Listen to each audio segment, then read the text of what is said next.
Hello, friend. We've been talking in this series about the fruit of the Spirit, and today we're talking about patience, long-suffering, forbearance.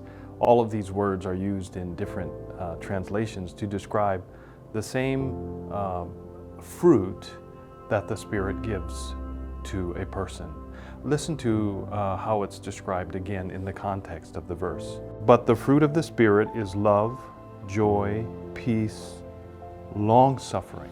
Long-suffering, that idea of long-suffering means to endure a situation kindly or patiently.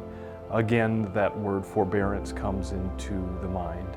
Forbearance is actually a legal term that means to forego or to delay the requirement that someone pay a debt right away, or that a contract be fulfilled right away.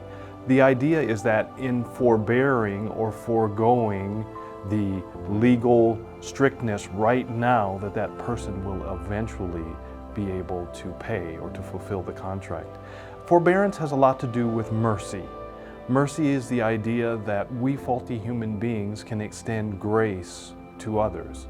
So to be forbearing or to be patient with another person gives this idea, or centers around this idea, that we too need other people to be patient or forgiving or forbearing with us.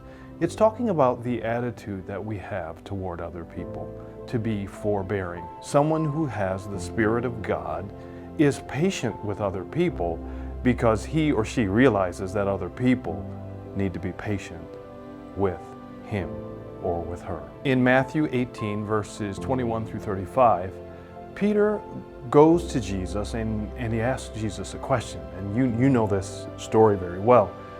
He goes to Jesus and he said, "Lord, if in a day someone sins against me 7 times, should I forgive him every time?" Seems like 7 is the limit. Jesus, looking at Peter, said, "Peter, you don't understand. You should forgive people 70 times 7.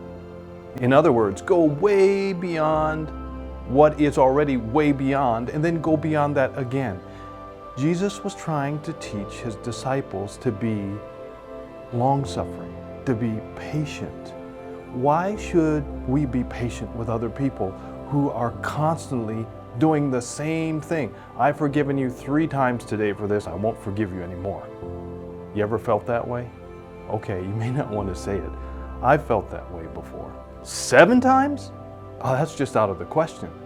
But Jesus said 490 times. Now, Jesus wasn't saying keep a list, so when it gets to 489, you say you've got one more chance, and after that, I'm not forgiving you anymore. No, what Jesus was teaching was that we should have an attitude of patience, of kindness, of forbearance, not exacting every bit of justice that we can from a person just because we can. No, that's not the attitude of the Christian. And how do we know that?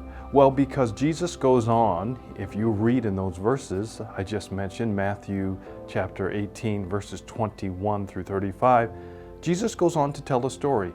He said that there was one time a man that owed a whole lot of money to a powerful person. He couldn't pay it, so this powerful person, this ruler, said, "Okay, throw him and his family in prison until they can pay." That was the idea back then of debtor's prison. You couldn't pay, so we'll throw you in jail.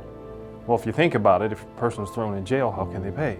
So the man, he pled with this ruler, "Please give me time, sir, I'll pay everything."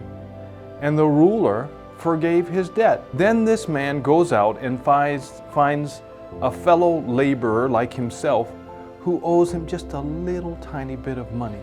And he gets angry and he threatens that man. Well, the story gets back now to the ruler. What do you think the ruler does? Oh, he's angry. Because the person that he has shown so much patience and forbearance toward is unforgiving and not willing to extend the same grace to another person. So then he really does get thrown in jail, and all of his family as well. I think the lesson is clear. God is inviting us as his people to be forgiving, to be gracious toward other people. Why? Because God is gracious toward us. God bless you.